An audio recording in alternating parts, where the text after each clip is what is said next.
the killing of Osama bin Laden inside the 40-minute raid, and reaction from Chicagoans. Plus, could it be a critical clue? New photos released of the Oak Park Strangler. And spreading the pain, gas prices reach new heights nationwide. Newsbeat starts now.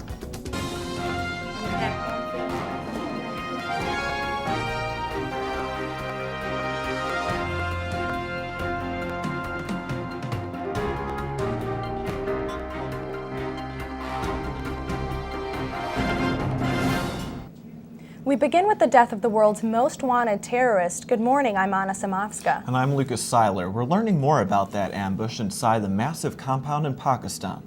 Meanwhile, the FBI has quickly updated its most wanted list. As you can see under Osama's headshot, it now says deceased. Newsbeat's John Treeweiler begins our live team coverage in the newsroom. John? That's absolutely right, Anna and Lucas. President Barack Obama made one of the toughest decisions a president has to make earlier this weekend, that of sending the U.S. military in to capture and hunt down one of the most wanted men in the world. Ever since the tragedy of September 11th, Americans have waited over a decade for Osama bin Laden to be held accountable for his actions. Tonight, I can report to the American people and to the world that the United States has conducted an operation that killed Osama bin Laden, the leader of al-Qaeda. Obama issued the order late Friday to send U.S. Special Forces in. The raid went down just 35 miles outside of Islamabad, where about 40 Special Forces members found bin Laden in a fortress-like compound, and after a brief firefight, killed and took custody of his body. We were not going to put our people at risk. The president put a premium on making sure that our personnel were protected, and we were not going to give bin Laden or any of his cohorts the opportunity to carry out lethal fire on our forces. He was engaged and he was killed in the process. Rose Economou, a journalism professor and international expert at Columbia College Chicago, says this day was a long time coming. The capture and death of Osama bin Laden would have been an incredible event if it had happened 5 years ago.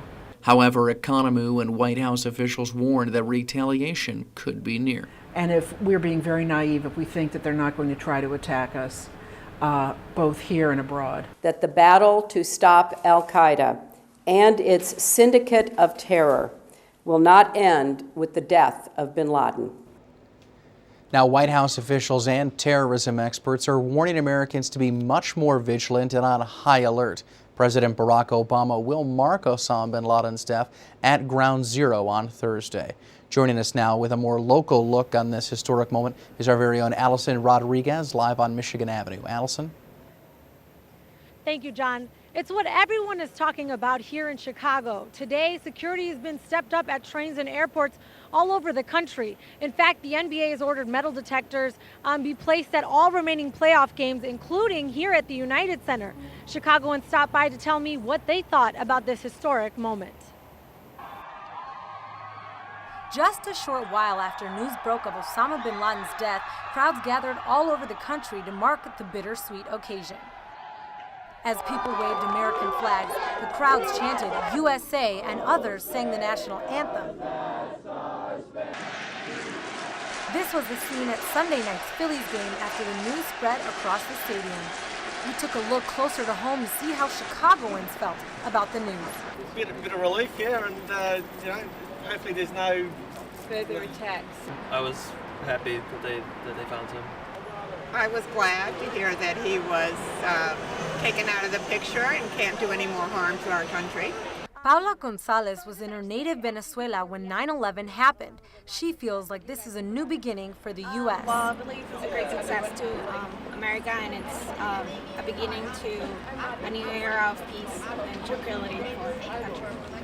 Although many are relieved about the death of Osama bin Laden, some have new concerns about what this news could mean for his followers and other terrorist groups. I'm happy, but I don't think it's going to end violence and extremism. You need to get rid of the structures. That was just one person, and I don't know if that really rectifies what issues are probably going to pop up after this.